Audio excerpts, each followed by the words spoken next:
Bad Mondays. By Handyman. Chapter 30. The norm, not the exception. Her excited expression, happy hum, and enthusiastic gait belied how utterly exhausted she was. Her hoof steps echoed rather loudly through the corridors of the Crystal Tree Palace.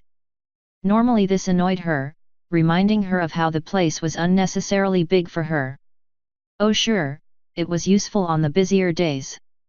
Being a princess residence in the middle of the equestrian countryside meant that the countryside nobility suddenly had somewhere they could bring all their concerns to without having to petition their own dukes or make the travel to Canterlot and wait their turn. They were a friendlier, genteel lot in comparison to their more urbane ilk in the capital. Most of the time, they only came around to say hello and have a chat rather than jostle for favor, creating more than one impromptu social function which required the use of the excess space. In turn, they brought a lot of business and money into Ponyville. Rarity, for one, was ecstatic at the regular business she was receiving as a result. That, however, was nothing in comparison to the numerous, endless minor panics, disasters, and uproars from just living in Ponyville on a day-to-day basis. Today's disaster of the hour? Cloud Kicker and Thunder Lane accidentally creating an unscheduled storm front, which, in conjunction with a new scheme by the CMC, with their so-called graduates being absent when they should have been keeping an eye on the new generation, ended up creating a small twister that ripped through the Apple family's orchard and causing several wild beasts from the Everfree to emerge, which just led to an avalanche of other minor disasters. By the end of it, at least Applejack had her end-of-year harvest, already bucked from the trees for her. It was only a matter of collecting the apples from everywhere they had landed. Rainbow Dash got the Pegasi together to fix the sky, and her severely damaged Cloud Mansion, and promptly gave Thunder Lane and Cloud Kicker the third degree. They had the good grace to look thoroughly abashed for their failure, though when Twilight had asked her what they had done to cause it in the first place, Rainbow had simply responded, "You don't want to know," and left it at that. The CMC's little death machine, however, was originally supposed to be a simple rickshaw that somehow ended up looking more akin to a mobile siege tower. How that made the storm worse was perplexing to say the least. Meanwhile, Discord had appeared, wearing a sun hat, shaded glasses, beads, and a simply vile-looking shirt with bright floral patterns, along with Sweetie, Apple Bloom, and Scoots, all similarly dressed. He had inquired as to what he had missed. Twilight had been unamused. So it was at the end of a long day that she found herself trotting down the now familiar corridors of her home. Her destination clear, her goal so near, it was then that Twilight came upon a room so dear. With a wave of her horn, the enchantment was dispelled, revealing a doorway in the middle of a wall in an otherwise unremarkable hallway. It was not that there was anything truly dangerous or secretive in here. It was just, well, it was hers. Every pony needed a little space for themselves, especially when you were a princess and just about every other aspect of your life was dedicated to other ponies one way or another. She opened the door and was immediately hit with the musty scent of books and polished wood that immediately brought to mind memories of her old home. It had taken a while and a few favors, but she had the room constructed to be identical to the ground floor of the old treehouse. Pinkie kept referring to the castle as the treehouse, due to its shape. The other girls followed suit after a while. She really couldn't, however. With a flap of her wings, she allowed herself to be lifted into the air and drop unceremoniously onto the large, scarlet red with gold trim pillow set at the center of the floor. She had thought about placing a replica of the table with the horrid, wooden, stallion's head bust, but had then thought better of it. Besides, this pillow was comfy. She sighed contentedly and let herself sink into its embrace, enjoying the snuggly comfort for a moment as she readjusted her resting wings. Then, cracking open an eye and spying her little treasure from its spot on the shelves, her horn lit up, slowly dragging the large tome out of its spot and over to her hooves. She ran her hoof down the cover fondly as she read the title of her old favorite. Advanced Studies in the Thematic Relationship of the Principles of the First Law of Star Swirl as it Pertains to Modern Near-Magical Science of Alchemy, Base Chemistry, the Arcane, and the Definitions thereof, or Astropoflos Macad, Volume 2. By Spellweave. Truly riveting stuff. It had been a long week. Tartarus, it had been a long month. She deserved this. So there she sat, in a room that was a near-perfect replica of the first floor of her old treehouse, the Golden Oaks Library. She opened the book, flipping the pages to get to one of the colorful bookmarks to pick up where she had left off. It was an oldie but a goodie, one her favorite books of all time. She had read it cover to cover more times than she could remember, and knew it by rote. But somehow, reading it again helped clear her head and more than once helped her work through a conundrum or problem she'd been struggling with. The castle was great. The past 6 years living in it had helped it feel more like a home than she ever thought it could become. She had a lot of happy memories here. She still, however, longed for her old home, still missed the warm feeling of simply being surrounded by wood and the smell of books. It was comforting, familiar, relaxing. She needed the break, especially after keeping the human as a side project for the last number of months with which she had made no headway regarding that one obscure reference to his species from that old mare's tale from the north. If only she had had a few more hours, she could have gotten so much more. She had so many questions, enough to fill several papers. A unique perspective of a brand new species from the other side of the world from a living member. Well, no longer living.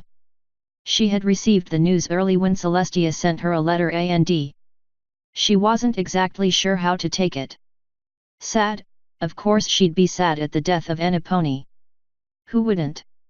She opted to instead focus on the frustration of having to leave a project unfinished, and mutter and complain about wasted time to throw off the others' suspicions as to why she was so off-put by the news. The honest truth was that she needed to clear her head and relax, from that concern and many others, which was why she was here right now. She did this as often as she could. It was her little haven when the pressures of her new role as princess and the stress of life wore her down. When she needed a break from her studies, or at least, when Spike yelled at her that she needed a break, she was practically dragged there and locked out of her own study rooms. It was ridiculous. She was a princess. She should be allowed to study and research whenever she wanted. But it always ended the same. She'd have a cup of coffee, read an old favorite by the fireside, relax, and then thank Spike for badgering her into taking a little time for herself. Her smile fell slightly when the thought hit her. Spike, she thought sadly. Closing the book and putting it aside, she went to check on him. She cantered through the halls, her hoof steps echoing loudly in the empty space, climbing a set of stairs to get to the young Drake's room. It was about time he had a room of his own, especially now that they had actually managed to get his growth under control. Spike? She asked, knocking on the door gently. She was greeted by a cough, and her ear flicked twice as she frowned. You all right? Yeah, hang on a second, Twilight. He said as she heard the telltale pitter-patter of scaled feet as the dragon hurried to open the door. What's up? He asked. She took a moment to look him over before smiling. Just wanted to check up on you. You feeling all right? She asked. He rolled his eyes. Twilight, I'm fine, really. It's just a cough. She glanced over his shoulder, a difficult thing to do now that he was as tall as she was. Sure enough, there were several more scorch marks about the room. She glanced back at him, worry evident in her features. You've had it for quite a while now. Are you sure? Spike held up a claw. Look, Chui, I appreciate it. You know I do, but don't think going to the Dragonlands will help, he said, scratching his cheek and looking away. Please, Spike, Twilight said, placing a hoof on his shoulder. I know you don't want me to worry, but I can't help it. I've done everything I could, but I can't figure it out. Please, won't you at least reconsider? He placed his claw on her hoof and gently slid it off his shoulder before rubbing the back of his neck. I don't want anything to do with other dragons anymore. You know this. But you wouldn't have to stay. Just. We can go ask them for help. Dragons are notoriously secretive, they'd know what's wrong with you. Nothing's wrong with me. Spike said defensively. He hacked a little, his green flames, taking on a more sickly acidic tinge, escaped his mouth in tiny bursts with each cough. It's probably just a part of growing up, like my insides probably readjusting or something, Spike said, not sounding terribly convinced himself. Twilight had a pitiable expression on her face. Spike. It's late, Twilight, I'll be fine. I'll see you in the morning, he said as he closed the door. Twilight just stood there, debating whether to knock again and demand he talk to her about it before just shaking her head and moving on. A part of her hoped he was right. They had figured out that they could reasonably control Spike's growth by giving him a horde, bit by bit, so they could avoid a repeat of that one birthday of his years ago while not preventing his natural growth. In truth, it had worked. Spike had been growing, and he was quite happy about it too, no longer being referred to as a baby dragon. It had, however, been followed by that cough. At first it was thought to be just a winter chill, one that took months to pass. It had been with him for 3 years now and showed no signs of going away. He also seemed to grow more lethargic, more tired. Not his usual laziness either, he seemed to have barely the energy to leave his room most days. It really was becoming worrying. Twilight, being Twilight, had taken it upon herself to try to research some way of getting help to him when it became obvious that no doctors in Equestria could really identify what was wrong with him, only to run into a brick wall. No means of magically determining what was wrong with him had seemed to work, and none of her books or references specifically dealt with dragons or their health, dragons being a notoriously secretive species on the whole. It hadn't been the first time she had tried to convince him about going to the Dragonlands to seek help. It also hadn't been the first time she had considered going behind his back to do so either. Going to the Dragonlands had its own complications, however. If he was going to go there, he would have to go alone, and given how he had been treated by his fellows during the dragon migration years back. She settled down in her room once more, pulling the book towards her and trying to find her place. More than once she had to reread the same page in order for it to sink in, such was the state of her mind with worry. She had to put it down as she let out a breath, turning to look up at the ceiling at the approximate direction of Spike's room, thinking. == Birds squawked and took flight. Things that crawled and slithered upon the earth fled the water's edge as something truly immense broke the surface of the lake, giving off a deep rumbling from its cavernous throat. The immense sload strode out of the water, its 6 webbed feet crushing reeds and stones under its weight as the amphibian pulled itself ashore. Its great toad-like head turned this way and that, sideways, closing eyelids winking over its 4 eyes as it let out another mournful cry from its great maw as its neck opened to allow 2 immense sacs to expand and contract, exacerbating its great call of domination over all it surveyed. The creatures of the swamp cowered in fear in their dens, hiding from its sight in the dark of the shade in futile hope its piercing gaze would not find them, burrowing into the earth in shallow tunnels where he could not reach unless he put one of its incredibly dexterous claws to the task of digging, flying in the air in the belief that they would be out of the reach of its incredible tongue which could snatch them from the air like its lesser cousins would catch flies. Yes, they had much to fear, for the sload only emerged from its watery home to feed or to die. The great beast stumbled, letting out a pathetic sounding, pitiable ribbit before falling sideways with a thunderous boom, sending shockwaves out on the water. The swamp was silent for a time, as if holding its collective breath, waiting for the other shoe to drop, but it never came. The sload was apparently no more, but what could kill such a beast? Some great and terrible pox? Was it slain? Defeated in mortal combat below the waters in the murky depths where none dare tread? Perhaps, just perhaps, it was simply the creature's time to leave this mortal coil. Because honestly, anything would be more dignified than death by indigestion. A small bulge appeared on the slode's midsection before retracting and appearing several more times. Eventually, the sword cut through its thick hide, thrusting through the skin, keeping its momentum and swiping down, cutting diagonally through the monster's belly as both the pony the sword belonged to and the human practically fell out of the creature's stomach onto the ground along with the contents of said gastric system.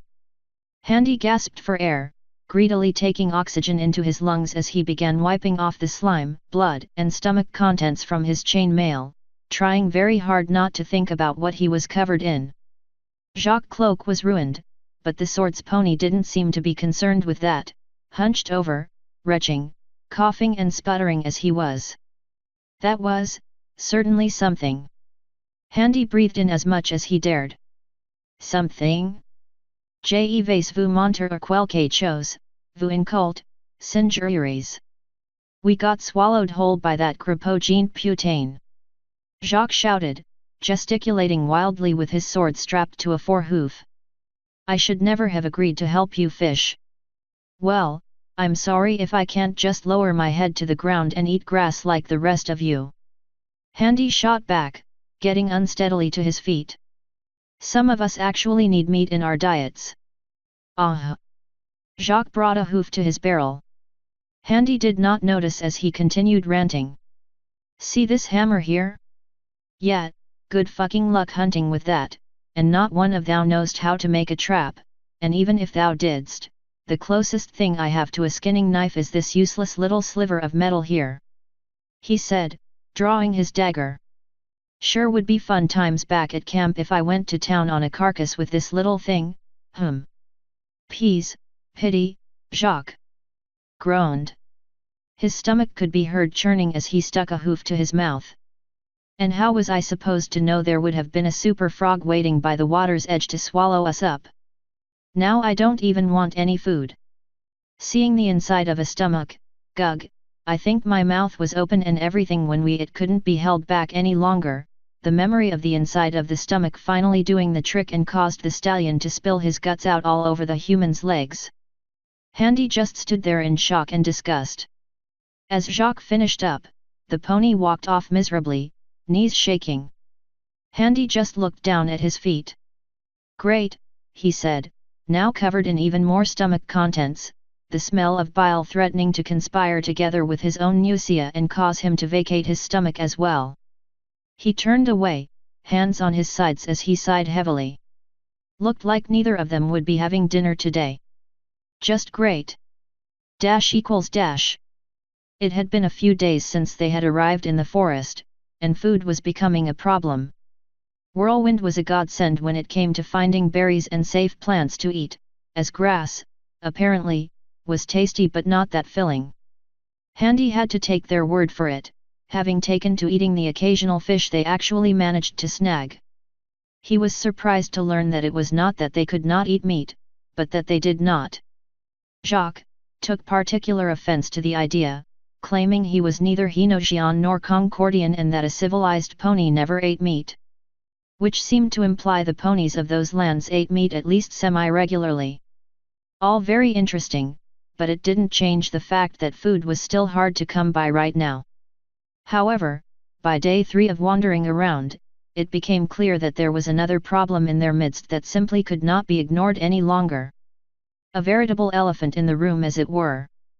Tell me, dear reader, when you imagine an alien world full of brightly colored talking equines, how do you imagine it smelled? Apart from the obvious scent of an entire town of a certain species being immediately and noticeably different than, say, what an entire human town smelled like. You wouldn't notice the difference until you experienced it yourself. A human is a human after all, and on an intrinsic level, we all know what humans as a species smell like, so we don't really pick up on it. It was a very different story in this world, and Handy was very aware of what a pony smell was and what a griffin smell at the base level was. It was just something you notice when you live in a multi-species environment. Ironically enough, ponies did not, in fact, smell like horses, a revelation he's been trying to wrap his head around since his days in Spurbay, but wasn't quite so curious as to ask questions about it. Even so, these people were civilized and washed regularly, probably more so than humans would. Handy knew griffins placed a high value on personal hygiene and presentation.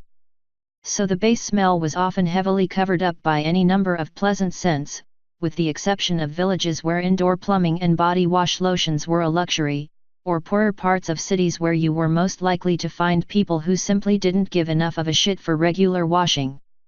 Now, since the festival started, it had been simply impossible for the majority of people present to bathe even once, and for participants in the tourney, who had to wear armor and fight as if their lives depended upon it, the situation had been markedly worse. They had to deal with it because, hey, it was a festival. It was going to smell rank, so put up with it or go home like the lonely loser you were. Now, everyone involved here was currently covered in mud, dust, dried in blood, soot and dirt. In the case of Crimson, it was a wet, purple flower pollen from a particularly explosive plant she had strayed too close to. In the case of Handy and Jacques, they also happened to be covered in swamp water and the indescribable foul remnants of the slowed stomach. Basically, they all fucking stank, and it was getting on everyone's tits. Something had to be done. It's green, Crimson noted as the three of them stood at the gently flowing river's edge. Jacques, Handy, and herself were staring warily into the, frankly, bright emerald green water as it passed them by. Jacques flicked an ear. "Monsieur, are you sure it's safe?" he asked, looking up at the human. Handy reached down, grabbed a branch, and stuck it in the water. When he didn't immediately hear the hiss of it dissolving in the water, he opted to hold it there for a few seconds longer before pulling it out. Just in case. Nope. The branch wasn't dissolved. Even still had that one green leaf at the end. Wet but completely none the worse for wear. Well, it isn't acidic, he concluded. Maybe. Yeah, but is it safe to, drink? Crimson asked. They all turned back to the water and were silent for a moment. "Monday Cher, you are welcome to be the first to try," Jacques said. Crimson glared at him and smacked him on the withers with her tail. He just chuckled in response. "I don't see why we can't just go to that lake you two found," she said. "Because it was a swamp. I very much doubt thou wouldst find it pleasant to bathe in swamp water. Also a giant frog monster is likely to swallow you alive," Jacques said idly, inspecting a hoof. "As it did us." Handy looked over at him. "I thought we had agreed never again to speak of that singular horror." "HMHM, you agreed, monsieur." "I threw up," Jacques shot back. Crimson blinked. Handy was about to reply when a splash and very loud gulping drew their attention to further up the river. Whirlwind was head first in the water, drinking like a fish. He withdrew his antlered head with a pleased sound and waved over to the motley band that had been following him around for the better part of a week. "Hey guys! Water's great!" he shouted. The three just stared disbelievingly at him for a moment. "Sure," Handy thought, "just dump your head in the bright green water that may or may not be something absolutely deadly and horrible. Why the fuck not?" It was not that he had never seen green water before. Common sense and a very basic inquisitive sense of adventure would educate someone right quick that seeing green bodies of water was quite common, usually because algae or perhaps because of what lined the bed of most rivers made it appear green. This was different. It was literally bright green water, so green that had it been night, Handy would probably be willing to bet money that it would glow in the dark.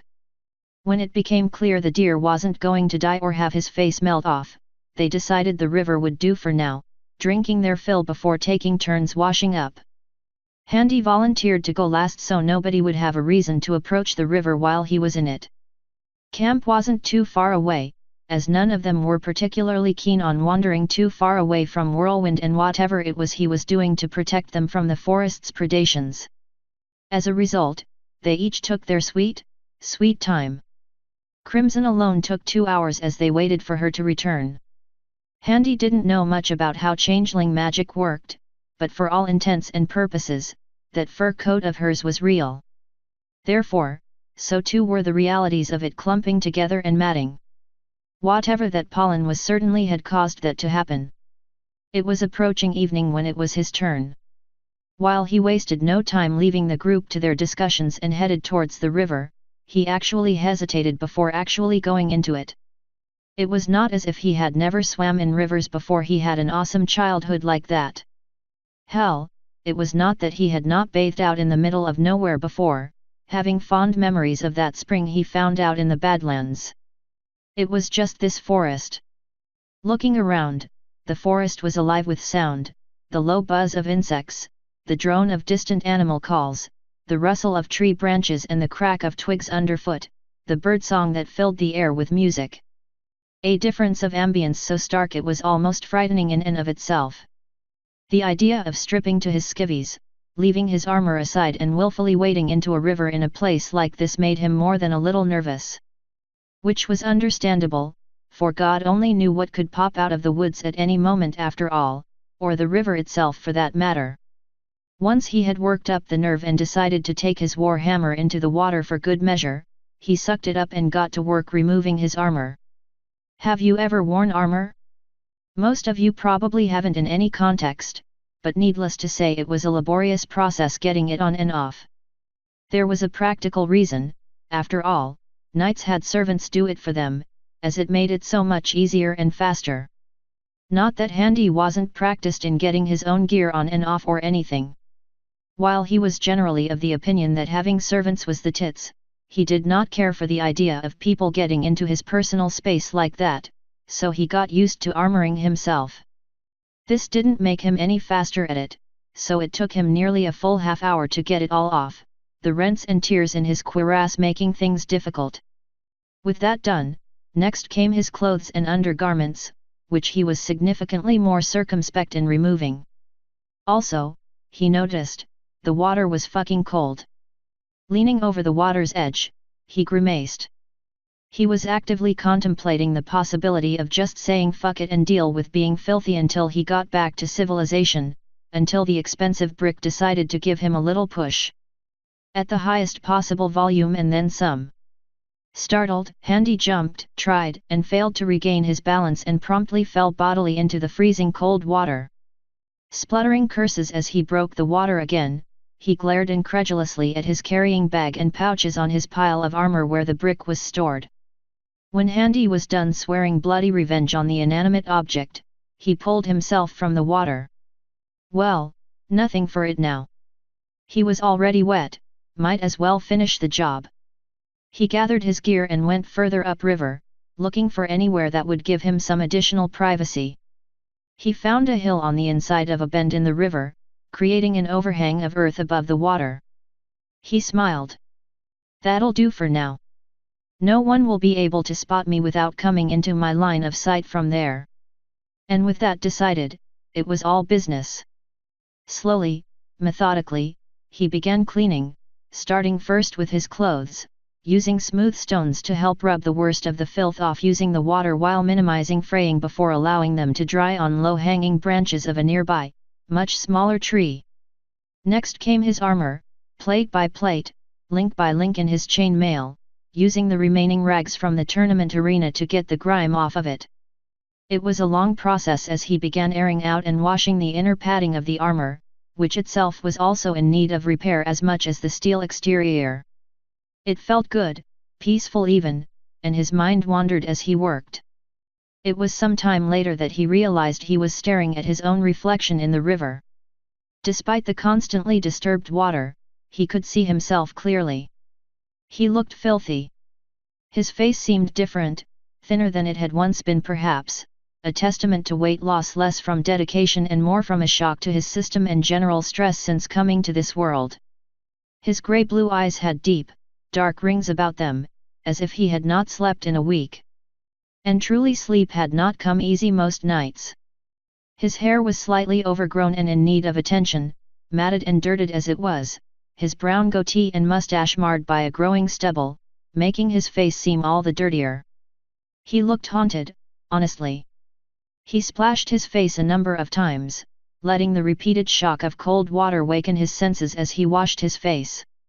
It helped, but it didn't make the man staring back at him any less of a stranger. He shook his head, looking for anything else to distract him but finding nothing but the forest itself, the river sparkling gloriously as unfiltered sunlight hit it from a gap in the canopy above. The river was just wide enough to separate the immense trees on either side, creating a thin sliver of blue sky that followed the path of the water, creating the illusion of a river above to match the one below. Pulling himself out and drying himself off, not the easiest thing to do when all you have were soaked, dirted rags you had used to wash other things with. He pulled on his now dried clothes and just sat for a while, sitting back against a large rock, hammer resting across his knees, watching the river pass him by. Though he shifted, uncomfortable from being without his armor, it was nice being unburdened for once. His head still raged with a million thoughts, a storm of emotion and concerns that failed to let up, 1,000 problems and not nearly enough solutions for them all. But, sitting there, letting it play out as he watched the world go by, it was nice. It helped. It didn't make it go away, not any of it. It did, however, let him get his head straightened, if only a little bit. He leaned forward, his forehead resting upon steepled fingers, his right leg bouncing in agitation as he fidgeted. He let out a shuddering breath. One thing at a time, he thought to himself. Deal with it one at a time. First things first. Joachim's alive, right? That he was reasonably sure of. The servant of the mistress seemed to have gone out of his way to avoid fighting the guards. That cloud on the ground nonsense was evidence of that, and he had been focused on him, Crimson, and the crown for some god-forsaken reason. Joachim had to be low on his priorities. More to the point, that dragon, Ferrex, he was no longer a threat. So he could be reasonably sure his friend was safe. The other knights he couldn't be sure about, but they could handle themselves. Crimson is safe. The real Crimson, he continued. If the geese works both ways, then Crimson should be free by now, unharmed. I don't imagine Chrysalis likes the idea of becoming a slave any more than I do, he reassured himself, his breathing evening out. He needed that unicorn, his only surefire way home and his only source of knowledge of what he was up against when it came to the mistress, which he needed now more than ever before. God only knew what the mare would do with her freedom, knowing she was kidnapped and replaced by a changeling, but he couldn't worry about imponderables now. He looked at his hands. I'm alive. That's always a good start, he thought happily. That was when his thoughts began drifting to pondering what he was dreading. He wouldn't be alive right now if it hadn't been for the one thing that he now hated most about himself, which brought his thoughts back to that damned mare. Stellar eclipse, he hissed, clenching his hands into fists. Sorry. He laughed. She said she was sorry about what she did to me. He said, hitting his knee, seething anger pumping through him at the thought. The audacity that she could think, to even think, that this was something she could just apologize for. That she could be forgiven. He wasn't about to forgive himself for what he did, let alone her. The fact that offering her blood saved his life didn't even enter into it. She was just returning the favor of what he did for her on the train, and to save her own hide too, end of discussion. He fumed on that for a while. It felt good to be angry again, focusing on something tangible, material, not whatever nonsense this forest had been throwing at him. He'd get his own back on her, someday. He refused to be cheated by the circumstances they had found themselves in. It wouldn't cure him, it wouldn't undo the hurt and the horror, it probably wouldn't even help him feel any better, but it would at least mean he did something about it, however small. That would have to do for now. He had other concerns to put ahead of revenge. The mistress had come after him. More specifically, she had come after Crimson and the crown that Fancy Pants had hired him to courier. That damn, little bundle of magical silver chains, he should have dumped it on Jacques the second he said he was Whirlwind's friend. Hell, he should have thrown it out of the airlock of his airship over wilderness. Now, however, finding it safely secured in Crimson's saddlebags despite them being damaged, he quickly moved it to his own bag, keeping it nice and close to him. Whatever it was important enough for the mistress to desire it. It belonged to the deer, given he was supposed to deliver it to them. Meaning, potentially, it was his bargaining chip if worst came to worst and he wanted that to hand in case it was needed. Chrysalis' little schemes proved to be a blessing in disguise, putting Crimson well out of the mistress' reach and replacing her with a body double, even it did end up putting Handy under a guise in order to secure her release. That, however, coupled with something Thorax had said, gave him an idea. He couldn't really afford to go back to Gethrenia, not right now, not when the mistress was willing to risk so many lives for what was only a small gain. Unless that wizard was just incompetent, Handy mused. Still, returning to Skymount without some sort of reprisal on the mistress' followers just endangered his kingdom and his friends. He had to keep moving. This, however, moved him farther and farther away from his support base, his money, his lands, his ship, his supplies, everything. Which brought him to a conclusion: Chrysalis needed him more than he needed her. While, according to the Geese, he had to do his damnedest to find what Chrysalis sought to liberate from the mistress' possession, this only meant the Queen had a vested interest in seeing him succeed, giving him access to another support network entirely, one where, if he played his cards right, he could cut off cold turkey and go straight back to Griffonia as soon as it was convenient. Not beholden to the changelings. Information, secrets, access, all he'd need to do was make it look like he was giving in begrudgingly, let them think they had him, let them think they could use him. And he could start with Thorax. The little Fae wanted in?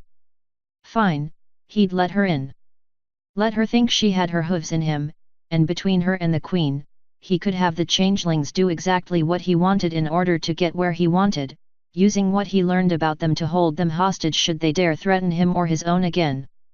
One sticking point of his plan is getting out of the stipulation that he has to show up to Chrysalis, in person, to hand over whatever magical whatchamacallit he had been tasked to fetch. That meant the Queen probably had a contingency in place just in case Handy thought of doing what he was thinking right now. Ah well. Cross that bridge when he came to it, he supposed. Right now, however, his main focus was getting out of this forest. Preferably alive. ===. So we're not exiting forest? Jacques said incredulously. Oh, we are. Whirlwind nodded excitedly. By going deeper into it. Crimson said, her tone matching Jacques, with an unamused facial expression thrown in for good measure. Yes. The stag smiled widely. Tell me again how going deeper gets us out faster, Handy said, trying, and failing, to rub his temples through his helmet. We don't die that way. Whirlwind chirped. The remaining 3 participants in the conversation were quiet for a long, judging moment. I'm sorry, but what? Handy said at last. Okay, well, you know how I'm a deer, right? Right, the remainder said collectively. And this is the Greenwoods, right? Right. And we're kinda sorta famous for making sure outsiders, you know, stay outside. Go on, Monday Ami, Jacques said. Whirlwind held out his hooves, indicating the 3 of them, and smiled nervously. Handy blinked. You mean the other deer will kill us? He asked. No. Whirlwind said hurriedly. No. Haha, no, that'd be ridiculous. He said with what was meant to be a reassuring smile. It slowly wilted under their collective gaze. Maybe a little. A little. Crimson shouted. Look. Outsiders aren't supposed to be in this deep anyway. It's dangerous to the tribes. And the forest being the way it is these days, I kinda want to get us somewhere safe before it stops listening to me. What do you mean before it stops listening to you? Nothing. Whirlwind said hurriedly. Nothing, just trust me on this. Hold on, Handy said, holding up a mailed palm. If we're in danger because we're so far deep, how is going deeper going to make us safer, and thus more likely to get out? Well, why see? Whirlwind said happily. If we just head straight out, we're likely to run into other deer. That'd be bad. Whereas if we go deeper. Jacques waved his hoof around. We'll still run into more deer. Whirlwind smiled while the rest scowled. Only they'll be my tribe. My grandfather's the elder, so I can vouch for you. Oh sure, that'll go well, let the crazy stag vouch for us. Crimson snarked. Share, Whirlwind may be a bit eccentric, but there is no reason to be going around throwing insults now, Key. So far his idea of getting us out of here involves running into one tribe or another. That's not worthy of being called at least a little crazy. She shot back. Okay, yeah, I will need a bit more convincing than that, Handy said, looking at the deer. Well, if we go there we can get water canisters and supplies. We kinda need those if we're gonna trek to the edge of the forest. Not buying it, the human said. Warm food. Whirlwind said, looking at Crimson hopefully. Not good enough, she said. Whirlwind frowned, furrowing his brow and thinking, before glancing over at his bodyguard. Pretty girls. He said, smiling at Jacques who shrugged. Tempting. He said tapping his chin, but then, there's beautiful mares everywhere, no. Whirlwind sighed in defeat, looking down at the ground. Soft beds. He said dejectedly. Handy shot up immediately. Sold. He shouted, startling the two ponies present. Let's go, he said, getting up. Wait, what? Han, I mean, sir. Crimson shouted as she jotted after the human. Whirlwind looked ecstatic and smiled triumphantly at Jacques, who let out an exasperated sigh. So. Does you say? He asked as the other two went out of earshot. Are you mad? She hissed at the human. You heard him. The deer are likely to kill us. Handy suppressed a smile at having the changeling follow him away from the others. All without suspicion too. Time to go to work. You been through the same forest I have. Handy shot back, turning around. This entire place is liable to kill us. And Antlers over there let slip he's not exactly fully in control of whatever the hell is keeping this forest from going Stephen King on our asses. Who? What? Thorax said. Never mind. Look, you want to know what I saw, the other day? Handy said, losing his patience with the mare. Thorax was about to answer but he powered on. Death. I saw a death carriage coming right for me. I don't know how, I don't know why. I am not even sure I still want to find out, but if it hadn't been for dear boy over there, I wouldn't be here anymore. This forest nearly killed me, Thorax, he said. If you don't play ball, it'll kill you just as easy. And right now, that guy. He nodded his head at Whirlwind, who was packing up camp with Jacques. He's our way out. Thorax looked at him like he had grown a second head. What carriage? A death ca you know what? Don't worry about it, because if we stick with Whirl, you'll never have to find out, he said. Thorax glanced back behind her, her ear twitching in irritation. I need the pendant, she said at last. And what exactly are you going to be telling the queen? Handy demanded. She turned back and glared at him. Explaining how we may or may not make it out of this forest alive. More precisely why. Oh, good idea, Handy said, crossing his arms, and what exactly do you think she'll be able to do about that? It is not my place to know that, Thorax said, I'm just reporting the change in our circumstances.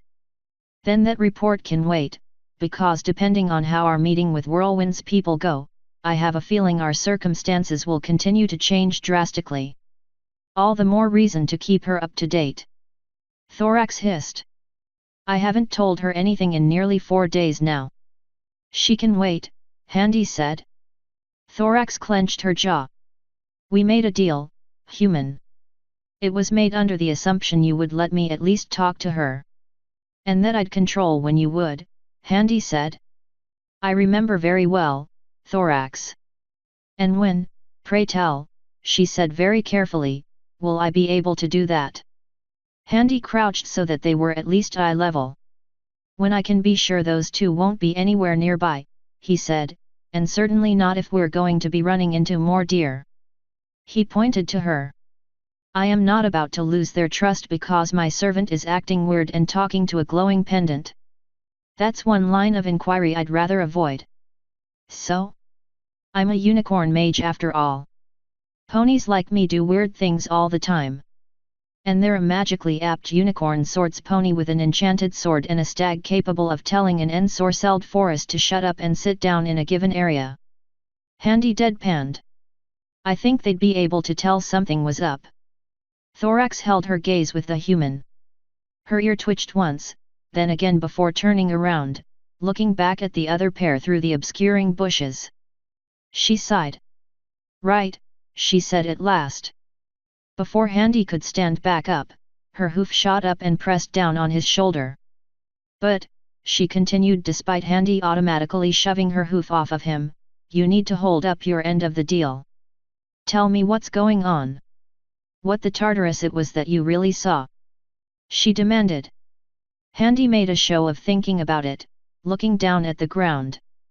All right, he said after a moment. When we get the time, I'll tell you. Everything. Most things, he said. She studied his helmeted face for a moment before breaking out into a light smile. Good. Well, glad we can trust each other enough to at least get that out of the way. Handy nodded once, muttering noncommittally. She got up and walked on. In that case then, let's go ahead and follow this mad deer. She stopped, her smile turning to a frown. Handy looked back. Whirlwind was promptly walking down a completely different direction. Jacques, meanwhile, seemed to be looking for them. It appears our departure from the camp was a little premature, he said, not bothering to resist the smirk as he turned to look back at Thorax who, confident in her triumph, strode off where Handy had been heading half-cocked without really any clue where she was going. She rounded on him, face flushed with embarrassment. You know, changelings can control their emotions, right? I imagine they could. So is that genuine embarrassment or is she putting in the extra effort for the show of it, he thought. She blinked and shook her head. Humph, she humphed, trotting past him and going out to meet Jacques. Are we going? Cher, we're just leaving. Whirlwind's leading the way, he said, smiling at her before turning to look at the human as he emerged from behind the trees. He cocked his eyebrow. Crimson walked after the stag without another word. So? Problems? Jacques asked, giving Handy a curious glance. Just putting some concerns to rest, I assure you, Handy said. J.E. Perry. Jacques said with a light smirk. And did you? We came to an understanding, Handy said. Jacques chuckled at that as he followed after the others. Handy did likewise, though his smile disappeared as he began thinking. He said he would tell Thorax most of what was going on, letting her into his trust enough that she could be useful to him before letting her have a chat with Chris I Dearest. He had absolutely no intention of telling anything close to the truth, of course. She didn't need to know that, however. ===. Oh, for fuck's sake. Handy cursed under his breath, hands in the air as his hammer was lifted from the belt loop where it was held and his dagger was taken from him. And his bag. And his helmet because of the bladed wings on the sides. When he was asked if he had any other weapons, allowing a small amount of spite to win over his better judgment, he had merely flashed them a bright, healthy smile. That won him no friends, but it at least made the nearest deer, little more than a young buck, back off a few steps. The others were having similar fun times being systematically disarmed. Jacques had to be physically held to the ground before he was parted from his sword, cursing like a ship full of drunken Finnish sailors on an extended fishing trip to the Baltic Sea after crashing into a Russian trawler. Which was to say he did so loudly, crudely, and with vigorous enthusiasm born of deep-seated cynicism that was, frankly, shocking to witness. Handy was tempted to make a joke at his expense about being too attached to one's weapons, if he didn't feel just as naked and furious from being separated from his hammer. Crimson had it easiest, except that she had to have some weird, black leaf wrapped around her horn that prevented her from using her magic to so much as make a pleasant night light. For a brief, terrifying moment, Handy thought her disguise would flicker and fail. Thankfully, it didn't, meaning that at least as far as their disguises were concerned, their magic didn't rely entirely on their horns. You can imagine how well this went down. What's that? You think they were jumped? That these armed and dangerous deer were waiting in the shadows of the trees, carefully analyzing the approach of the party to their homes and then, with ruthless military precision and efficiency, ambushed them and had them so surrounded and thoroughly defeated they could disarm them on the spot? Why yes, that would be the sensible assumption, wouldn't it? Certainly more reasonable than Whirlwind and company blundering through the bushes and stumbling upon the 10 deer as they were playing cards, catching them, almost literally, with their pants down. Which of course was exactly what happened. What followed was everyone in the clearing looking at each other like, and the stupidity of it all was not lost on Handy, deer caught in headlights before Whirlwind broke the silence. Introducing himself and explaining who the rest of them were. The deer captain greeted them warmly. Turned out he was a cousin, Brittlebark. The two hugged before locking antlers in what was, Handy later found out, a complicated form of handshaking among deer and not the aggressive behavior he knew deer back home made of it. Then again, the deer back home were mere animals, these were sapient beings capable of interpretation. The two continued to exchange excited pleasantries. The other deer were smiling and generally being friendly and amicable. Handy wasn't entirely sure what to make of it. Sure, he had dealt with lackadaisical guards before. Sure, he had given Joachim the third degree over his own troops failing to act in a situation where they should have. But hot damn, this was some shit. It was just as he was thinking those scathing thoughts about the quality of the deer soldiers that the captain, still with the smile on his face, gave the order. In less than a blink of the eye, he and the others were surrounded by 8 sets of antlers, each spike tipped with a long, sharp, serrated blade. It was practically a steel coat coming to a point, turning each spike into an individual spear. Given that on average they had 10 forward-pointing spikes to a single antler, that equated to them being surrounded by in and around, 160 spear tips. Math is a motherfucker, really. The remaining 2 deer guards, a pair of doe if he guessed right, both with 2 little stubs on their heads where the antlers would grow on a stag, stood at the ready behind the captain. Their stubs seemed to burst into ethereal, white flames and their eyes shone a bright, golden glow. I mean, faced with that, you'd probably give up your weapons too. Hey, Brittle. Whirlwind said, seated on his haunches as the 2 deer warlocks wrapped similar black leaves around the base of his antlers. They seemed to lose a vitality to them that Handy almost didn't notice until it was gone. Buddy, come on, we're cousins. Hee, yeah we are. Brittlebark said enthusiastically, his fur a noticeably darker hue of brown than Whirlwind's, his eyes a bright blue and his antlers had similar, swirling carvings.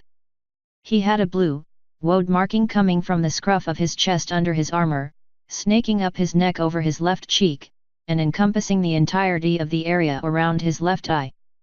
Like the other guards, he wore a dark, almost black, barding with silver trim along the edges of individual plates. Intricate, flowing, blue script traced the edges of the plates where they met the trim. So you know. Yet. Seeing as we know each other so well. Yet. And you know I wouldn't do anything if I thought it'd endanger the tribe. Oh, of course, you're not an irresponsible deer. And I told you these guys are only here long enough so we can get supplies so I can lead them out, right? Yeah, you did. And you're my best cousin, right? Yeah. So you could totally let us go if you wanted, right? Yeah. And you'd do anything for family.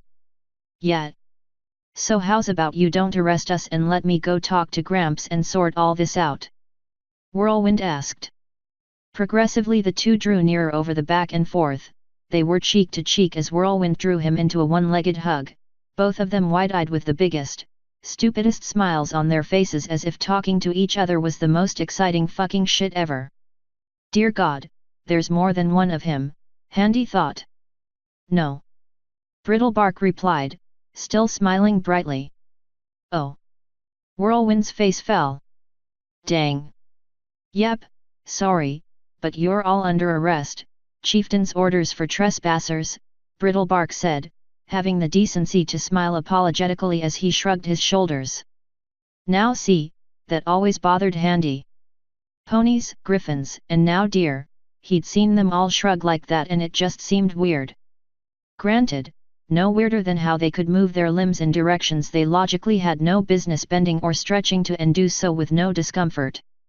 Or how he saw ponies and griffins alike sitting on chairs. Like on their asses, not even on their haunches, letting their legs hang over the edge of their seats without discomfort. Alongside how griffins had teeth in their beaks and said beaks were quite malleable despite being hard, or the worrying implications of what he had learned was called a hippogriff he saw back in Ifrender. It looked like he now had to throw out assumptions about basic skeletal structure of the various races of this world and start from scratch. One surprise after another, it seemed. I was under the impression that thine tribe's leader was Sir Whirlwind's grandfather, Handy said. Brittlebark blinked up at the tall human in surprise before giving Whirlwind a level look and tutting. What have you been telling the outsiders, cousin? Nothing. Whirlwind said, holding up his hooves and smiling nervously. There was a clack and the sound of jangling metal, and Whirlwind looked down at his hooves to see shackles, a dumbfounded expression across his face. The does moved to each of them in turn, magically levitating the restraints and putting them in place. They had fun trying to lift Handy's arms up to shackle them though, for only his left hand could be gripped with magic. He only cooperated and allowed them to put the shackles on after a helpful poke to the side with a bladed antler to remind him that his position was currently non-negotiable. Whirlwind kept protesting and yapping off to his cousin and the guards, who for their part, were only too happy to trade banter with equal joyfulness and enthusiasm as they escorted the lot of them through the forest. All of them. Handy got the worrying impression that, far from being an outlier, Whirlwind was probably a typical example of what deer were like. And they were going to be held captive in a city full of them. Joy! The woods got progressively warmer as they went, and Handy noticed the unusual prominence of fireflies as they traveled. Or at least he thought they were fireflies. It was still the middle of the day. Hey, you! He turned to look down at the voice. It was one of the doe guards. Like their males, female deer were slightly taller and lither in build than ponies, but judging by how surprisingly sturdy Whirlwind turned out to be, that should not be mistaken for fragility. Their ears were all the more prominent on their heads for their lack of antlers, giving them a disquieting impression of baldness. He assumed that was so at least. The two doe here certainly had no manes, although both did possess odd coloration along their scalps and the back of their heads that did not match their fur color. Their muzzles were slightly shorter and more gently curved. Actually that description could be applied to their whole bodies, but it was hard to tell through the barding. What caught his attention, though, were the stubs of bone protruding from their heads where antlers would grow on a stag. His proximity allowed him to notice impossibly intricate indentions in the bone taking the form of swirling patterns and designs. Like the ones on Whirlwind's antlers but more densely compacted. "Can I help you, ma'am?" Handy said, making no attempt to disguise his irritation with the guard. She smiled happily up at him as if she weren't an arresting officer. "Why do you glow like that?" "Like what?" "Like that," she said, pointing a hoof at his right shoulder. Looking around, he blinked and hissed as he stared straight, a blinding flare of light as a beam of sunlight pouring through a particularly large break in the canopy straight onto him. Meaning while he hadn't noticed it, he must have shone like a beacon. "It's because magic, mostly," he said. "Fuck explaining." "Oh, can you teach me?" "What?" "No." "Aw, come on. I'm a good spellcaster." I rated top in my militia for the heart site. Pardon. Hey, what ya talking about? Another voice interrupted. The outsiders being mean. The doe whimpered. Wayot. Hey, why are you being mean to Shadowfire? The stag demanded, shooting the human a contemptuous look. I am doing nothing. Handy protested. He won't tell me how his armor gets all shiny. She pouted. Yeah, why won't you tell her how you get your armor so shiny? What polish do you use? Actually, he said it was magic. What magic polish do you use? What fresh fuckery is this? It's not Polish. Handy shouted, trying to impose order on the impromptu interrogation by his captors about how fucking shiny his armor was. But it's shiny. The stag said, screwing up his face in confusion. Only when the sunlight hits it. The doe pointed out. Oh cool. So it's sun armor. It is not sun armor. But it glows in the sunlight. It also sparkles in the moonlight, but that doesn't make it mo. Hey, maybe you can make our armor like that? It'd be pretty cool. Hey, I asked first. Shadowfire protested.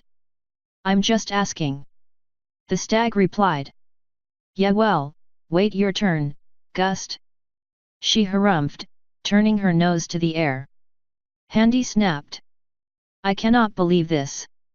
Handy exclaimed to the snickering behind him that was doubtless the still disguised thorax and the chortle of an amused Jacques. He shook his shackles in frustration. Will the two of you shut up? Why? Gust asked. Why? Why? Handy shouted. Your guards. Professionals. We're under arrest. You're not supposed to be buddy-buddy with us. Actually, I'm neither. Gust said with a smile. I'm actually a ranger. I was just hanging out with these guys. Handy almost broke his face in. The only thing holding him back, aside from immediately being perforated by over 100 deadly spear tips, was the forest. He didn't want to be caught on his own again, so breaking faces and making a run for it didn't appeal to him nearly as much as it should have. He shook with contained anger and frustration. So you should totally teach Shadowfire to be shiny. And stop being mean. Are you actually for real, you fucking tit? Yes, Handy said through gritted teeth. You're right. I should totally share with you my secrets of radiant faggotry. The doe gasped. Is that what the spell is called? She squealed. Sounds cool. What does it mean? Gust asked. Hey, hold up, what's all this then?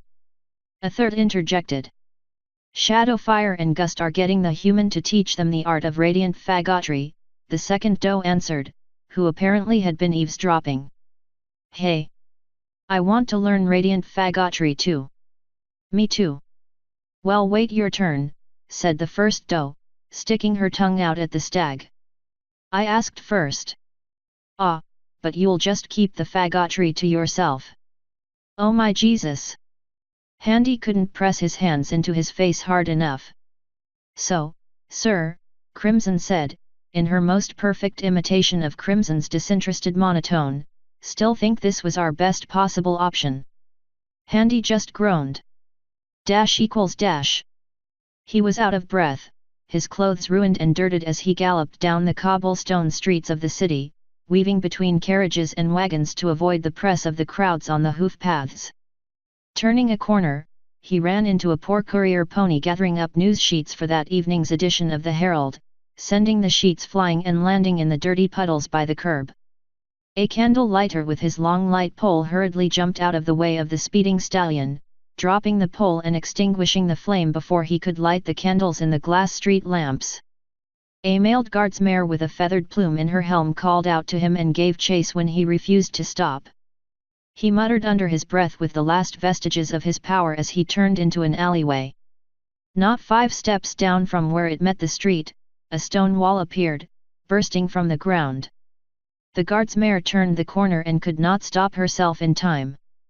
The weighted momentum carried her and she crashed headlong into it, knocking her out cold as the earth pony mare slid down the wall to the ground in an adorable bundle of armor and suffering. The rain began pouring harder as ponies hurriedly vacated the streets. There was a lightning flash in the distances, and the roar of the waves and the ringing of a bell in the nearby harbor foretold of a rough night. The Pegasi had apparently been putting off this storm front for quite a while due to a busy trade season and had to make up for lost time. He didn't care. What mattered was getting somewhere safe. His last safe place in the world. He thundered past the gate guard of the enclosed estate. The black-cloaked guard, recognizing one of his employers, did not protest being rudely shoved out of the way. He threw open the doors to the foyer, breathing heavy. These were palatial apartments reserved for those who had the means and the inclination to live with privacy and comfort in what was usually considered the most squalid part of the city. "Can I help you?" The maidservant stopped as she was given a death glare from the haggard stallion. I'm sorry sir, I didn't recognize you.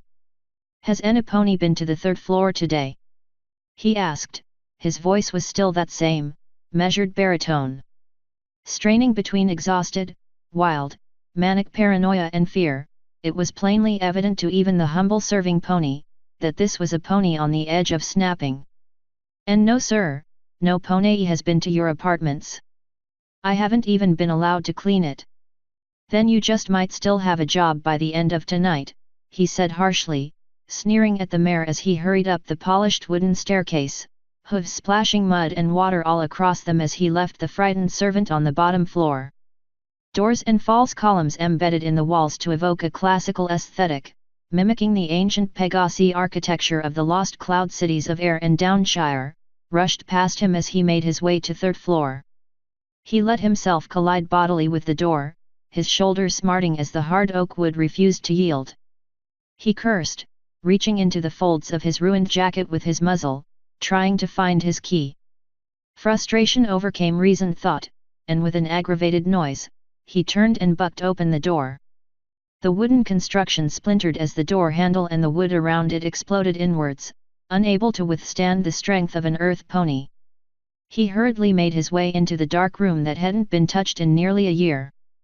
The soft sofas, tables, dressers, the fireplace, chairs, empty bookcases, the unlit lamps and candelabras were all covered in a layer of dust and grime. Several somethings scurried away from the light that poured in from the hall behind him. The squeak of rodents could be heard, and cobwebs could be made out of the corners of the ceiling where more sophisticated beasts made their dwelling, preying on the lesser pests of the building. The drapes were closed, yet still the flash of lightning outside filled the rooms with brief bursts of incandescent light, coloring everything a pale shade of blue as the rain hammered against the window. The increasing gale whistling, probing, and trying to enter the shelter the walls gave him from the elements. He paid it no mind as he began tearing the place asunder, overturning tables, pulling out drawers. Every nook and cranny searched until he found something, anything. He had lost too much, far too much. He couldn't let himself forget. He had to find it before it was all gone. He couldn't find anything. Not one scrap of paper, not even an idle scribble. By the end of his desperate search, quills, parchment, and ink spills from broken bottles stained the floor, and he was no closer to his prize. "Where is it?" he hissed desperately. "Where the buck is it?" It had to be here. He had made copies. Copies upon copies. Entire nights wasted away painstakingly copying every curvature, every brush stroke, every intricate design. He had drew and wrote and stroked until his jaw had run raw from manipulating the brushes and quills hours on end. He had stored them all away so that whenever he went dry he could get at them, read them, remember them once again, and regain his power before they slipped from his mind and dragged what remained of his memories with them. However, they were not here. No grimoire, not one single scrapbook, not even a parchment with so much as a doodle. But how could that be? He had purchased these apartments under a pseudonym, all above board otherwise. No one had any access to them. It had been a year, and not a single soul had entered these rooms. Tartarus, he doubted even he was here a single time since day one when he had set everything up. He never even met any of the staff. He was surprised that maidservant had even recognized him when he came in the door. And then it hit him. The lightning struck, and his haggard visage was bathed in a stark blue-white light, creating stark shadows under his eyes as they widened to the size of dinner plates in realization. Looking for something, thunder, the erudite tones caused the stallion to whirl on the spot. In the doorway, upright on two legs, stood the tall imposing figure of Chopper. The diamond dog merely gazed at Thunder impassively. Dressed simply in the leather collar and long coat of the sea dogs who made their living working at the harbors and docks of the cities of more civilized races, his fur was a simple patchy grey interspersed with off-white. His eyes were blue, and they cut through the darkness of the room as if they were the piercing beam of a lighthouse. Thunder's hooves shook, and his jaw locked as he was caught halfway between fury and utter terror. "You," he spat, a tremendous effort to say something intelligible. Chopper said. He turned to look at the pony beside him. "Your payment is outside. Ask the guard at the front gate," he said to the maidservant. "Yes sir," she said. She looked at Thunder's direction for a brief moment before turning away and walking down the stairs at a brisk pace. Chopper watched her go, the corner of his mouth twitching in a frown momentarily. "Useful things, ponies," he said, turning back to Thunder. "Especially ones with cutie marks related to being light on their hooves. Not a single hoof print anywhere." He whistled. "Impressive, isn't she? What are you doing here?" Thunder said carefully, pausing to swallow. His eyes darted. The door was the only way out of the apartments besides the windows. He may have enough left in him to slow his descent to avoid breaking his legs. "Have you had any sleep yet?" What? Sleep? Have you had any yet? What sort of? "I don't know," Thunder asked, unsure. He had been running an awful long time. Getting out of the festival grounds and getting far enough away had taken a tremendous amount of power. Warping was different from teleporting in that respect. A powerful enough mage could trace a pony's teleportation destination. Warping, however, allowed a traceless transposition. It also allowed a much greater range, but it was loud, flashy, and destructive to the surrounding environment. He had gotten as far as the border of Furthengard and Equestria on the first warp alone, long before news of the fiasco at the festival could reach anywhere farther than Ironcrest. From there, it was short jump after short jump, getting from one bolt hole to another. He had gone through 3, only to find them ransacked, their stashes robbed. He had too much old magic for far too long to dream anymore. One day bled into the other. He honestly did not know if he had slept at any point since the festival. He had grown progressively more paranoid, restless, and weaker, expending more and more power to get to his final ray of hope, his home away from home in Manhattan. And now that he was here, that ray of hope was snuffed out. The dog who now strode into the room, his paws disturbing the thin layer of dust on the hardwood floor, had killed it. "You should get some rest after we're done here," Chopper said, taking a seat in a rather expensive-looking armchair, pulling his long tail around so as to not harm it. "It'll do you good." "What are you doing here?" Thunder hissed, eyeing the now empty doorway. "Please," the dog said, studying the pony impassively, "don't. I'd only have to stop you and that would be, how do you so eloquently put it?" "Ah, yes, it'd be such a bother." Thunder glared back at him. "Where were you?" He spat through his impotent fury. "Safe," Chopper said, steepling his forepaws. "You overstepped your boundaries. Created quite the fiasco. I had everything under control." "Is that what you call it?" Chopper asked, inclining his head thoughtfully. "Wasting resources on the dragon and blowing a hole through the stadium? In plain sight of guards, kings, and hundreds of spectators. You were supposed to back me up. Provide a distraction to allow me to escape. And I would have," Chopper enunciated carefully. That was until your own lack of foresight set half the festival on fire, bringing far more attention and trouble to the situation that I could not contain it without showing up personally and using even more old magic. Fortunately for you, the human killed the dragon. There won't be anything pointing it back to you, aside from untraceable gold and gems. What do you mean killed him? Did you not find it odd that the human came upon you in the middle of the disagreement you were having with the stag and unicorn? Completely unmolested by a giant, fire-breathing lizard? Chopper asked simply. Thunder stammered. Yes, I was watching, the dog continued. Your little overpriced distraction didn't nearly distract him long enough.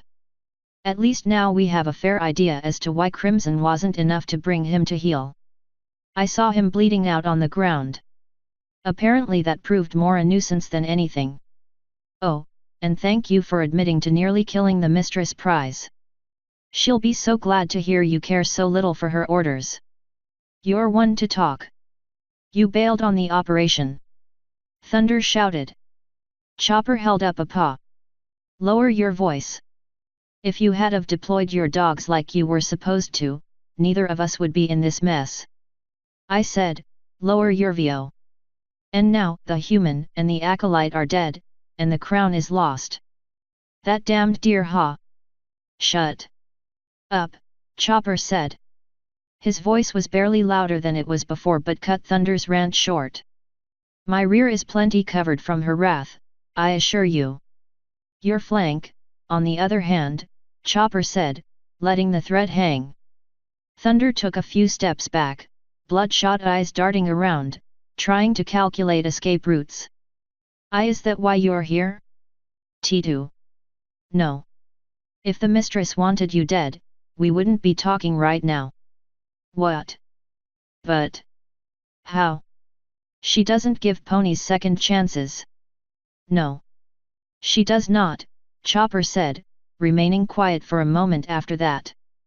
Thunder waited for him to respond before losing his patience. Well. Yes. Then why isn't she offing me? Thunder exclaimed, advancing on the dog, who remained calm and seated. Do you really think she saw fit to tell me why? Chopper responded. Then what are you doing here? We lost everything. No, we did not, Chopper said, exhaling a sigh. Did you really think the deer was capable of vaporizing himself and the others? What else could it have been? I sensed no magical signature. It wasn't old magic and wasn't teleportation. It had to be a bomb of some sort. Thunder rattled off, his own calm demeanor and measured tone breaking under the strain. They're gone. Displaced, Chopper corrected. What? Why do you think Mistress wanted the crown of winter? I don't know, the same reason she wants all the artifacts she orders us to get? Power. Do you ever see her use any of the artifacts she has? Of course not. I wouldn't dare to presume. I like living. Thunder verbally backpedaled. Chopper let him have his dignity before continuing. There are more things in that forest she wants, Thunder. Things which, yes, we could obtain ourselves, but which would be a costly waste of resources and take far too long. The death of the last Lord of Winter was a golden opportunity. By obtaining the crown, we could have extorted the deer to bring us what we wanted themselves. But that's lost to us. Yes. Chopper leaned forward. But we think the human and the acolyte may not be. So. Thunder tried to piece it all together. How? Where does this leave me? Chopper leaned back in the chair, a gentle smile gracing his short muzzle as if something was just confirmed for him.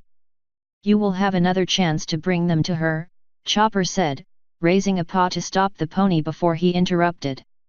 The human, when he emerges from the greenwoods. You mean if, Thunder said, pointing at him. Chopper frowned. For your sake, it had better be when. He'll be coming to find you, Chopper said. From what we know of him, this is likely inevitable. Hold on. I don't have much power left. My writings, the spells, the magic, I don't have any of it. I'll forget everything. How am I? Thunder stopped as Chopper reached into his coat, pulling a rectangular cloth bag out from under it. Tossing it to the floor, several thin books and sheets of parchment spilled forth onto the floor before his hooves. He stared at them disbelievingly. Where's the rest of it? That's it. It's all she will allow you. But I can't. You will. Chopper shouted, standing up. Thunder backed up a step. Are you so ungrateful for your life you will gripe and moan about what little scraps mistress sees fit to give you? That you will be allowed to remember anything at all instead of being allowed to become an incontinent, gibbering wreck of a pony who forgets how to put one hoof in front of the other? After the disaster you caused. Chopper glared at the pony, teeth bared, and a growl rumbling from the depths of his canine throat. The human will find you. One way or another. This is how the mistress wants it done. You will subdue him. You will recapture the acolyte Crimson. And you will crawl on your belly before the mistress and pray she is satiated enough with your offerings such that she doesn't forcibly warp your bones and flesh into a living furniture piece so that your every living moment is spent in unnatural, excruciating agony for your failure and disrespect. Chopper said, advancing with each word until the pony was pressed against the wall. You will not see her again until then. As of this moment, you do not have a seat at the council. You are a pawn, no longer worthy of your vaunted position, existing at her pleasure. We will be watching you, do you understand me? I said. Yes. Celestia, yes. Thunder shouted. Chopper glared warningly at him, holding up a single digit pressed against his lips for silence. Good, Chopper said simply as he began to stalk back towards the door. Read them. Keep them safe and above all else, as always, don't let any pony else see them, he said without turning around. Wait, Thunder said, his mind working to process the implications of everything that just happened. The maid, the thief you hired, is she one of ours? What if she read the magic? He asked. Chopper stopped and turned to regard the stallion. He smiled lightly. What maid? He asked innocently. Equestrian was his first language unlike most dogs, and it showed, his erudite tones making the question sound genuinely inquiring and earnest. That was before his expression fell to a more customary scowl dogs were known for. Enjoy what memories you manage to retain with that power. What you lose will stay lost forever, he said, taking one last, long, cursory look over the rooms Thunder occupied. And get some rest. And with that, the pony was left in the room on his own, staring as the shadow of the dog disappeared from the lit hallway beyond his broken door, the disturbed dust of the floor and the armchair the only hint of his presence. Thunder let go of a breath he didn't know he was holding and looked at the pages and books on the floor. The parchments was nearly black with ink from the intricate symbols and calligraphy that filled them. His head was already feeling foggy. Clouds gathered at the edge of his mind, memories fading into obscurity, as if he were watching them play out from behind frosted glass, the price of his folly and his years of use of the magic catching up with him with a finality that frightened him. Briefly, he considered the ominous possibilities as to why the mistress would give him a second chance when she never gave any pony such mercy. But only briefly. Then he threw caution to the wind and practically dived at the notes, scanning pages after page, committing as much of the writing to memory as fast as possible. Slowly, agonizingly slowly, he felt his memories solidify as others became washed out and grey, became less and less his own and more those of a stranger. A stranger who was a happier pony, one with a family, one with a job, one who had fantasies of power and influence. A pony who writhed in guilt-ridden agony as his ambitions led to those who were once closest in his life to forget he ever existed, who came to terms with the price of his power and enjoyed its use and how easy it had made the task of living now that he had all the time in the world to live. A pony who took it easy, who didn't really want to deal with any bother, who wanted things done nice and simple and who looked for the easiest means of doing so. A pony who disappeared.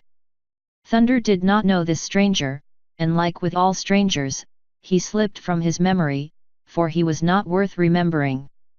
Why would he be? Who was he anyway? No pony important. All he remembered was the power, that he served his mistress and had done so for years. That he had failed her, and that this was his one chance to change his ways. To shape up and make amends. Still, he couldn't shake the feeling he was neglecting something important. He reached up, patting down his mane, and sighed in resignation. He forgot his hat. Of course, that was it. Dash equals dash. A stiff, wide-brimmed parasol opened up and hovered over the steps leading from the doorway to cover the dog as he exited the building. A deep blue aura held the base of the contraption, shielding the unicorn's employer from the torrential rain. The black-cloaked pony held the gate open, his face obscured by a peaked helm covered in a rain protector the same shade as his clothes. "I assume you paid the mare," Chopper said, walking through the gate and turning. His carriage was just up ahead. There was a complication, the surprisingly young voice of the stallion replied. Chopper stopped in mid-stride momentarily and took a breath before continuing, glancing around. Most of the street lamps had been lit, but not all of them, and there were no ponies left out in this weather, thankfully. Such as. "I took her to the carriage and presented her payment, let her count it as you said." I did a brief scan. The unicorn held his hoof to his muzzle to pretend to cough, motioning as to how he had performed it. Old Magic Horn didn't light up. She didn't suspect anything. She had wards to throw off most scrying spells. However, beneath her outfit and coat, I detected several pieces. "How much?" "Enough for the mistress to want to lynch you and for you to throw me under the stampede to placate her," the unicorn said softly, with a grimace. "I'd rather avoid that." Chopper snorted, withholding a chuckle. Hard Knock was honest and had no illusions. He liked that about the pony. "Awake?" he asked as they stopped at the side of the carriage. There was a single earth pony up front waiting to haul it off. "Barely." "Disposal," he suggested. Chopper shook his head. "Useful," he said, opening the carriage door and stepping into the darkness inside. The door closed, and he was greeted with the sound of muffled heavy breathing and an acrid stench of burnt ozone. She was scared. Good. This would be easier then. Hard Knock ensured the door was tightly closed before trotting to the front and slipping into his harness. He traded a few terse words with his partner before they both took off with a grunt of effort, pulling the carriage as smoothly as was possible down the cobblestone streets as it was battered by the wind and rain. "I assume you understand why you are here right now instead of relaxing by the corner of that hole in the ground you call a home where you light your fires," he said, to be met in response with the sounds of struggling and unintelligible noises that, had they not been blocked by cloth, would have been words. "Don't try to escape, the bonds that hold you aren't the sort you can worm your way out of." There was a blinding flash of light, and small glass jars attached to the walls of the carriage lit up with blue flames. The mare lay on her side on the seat across from him, her tan coat and yellow mane frazzled and burnt in places, her eyes bloodshot and a small rivulet of blood falling from her left nostril. Her maid's uniform and coat was a smoldering ruin from the shock Hard Knock had given her. Her large, terrified, green eyes looked up at the dog pleadingly. "I despise greed, Miss Lightweight. I need you to understand that," he said, leaning forward. "Almost as much as I hate laziness. I do, however, appreciate competence. Sneaking a few bits and pieces for yourself without my noticing? Impressive." Lightweight continued struggling, putting in her earth pony strength to no avail, now on the verge of panicking, wondering why she couldn't slip the ropes off of her legs, having been more than skilled enough to do so. The bindings seemed to constrict tighter the more she moved, to the point where it was beginning to seriously hurt. Futile struggling like this did not amuse Chopper. Ponies should know when they were beaten as far as he was concerned. "Stop struggling," he growled. Lightweight focused back on the dog, yelping fearfully. I do not care for theatrics. If I wanted to be rid of you for your duplicity in trying to cheat me, you simply wouldn't be here. Or anywhere else for that matter.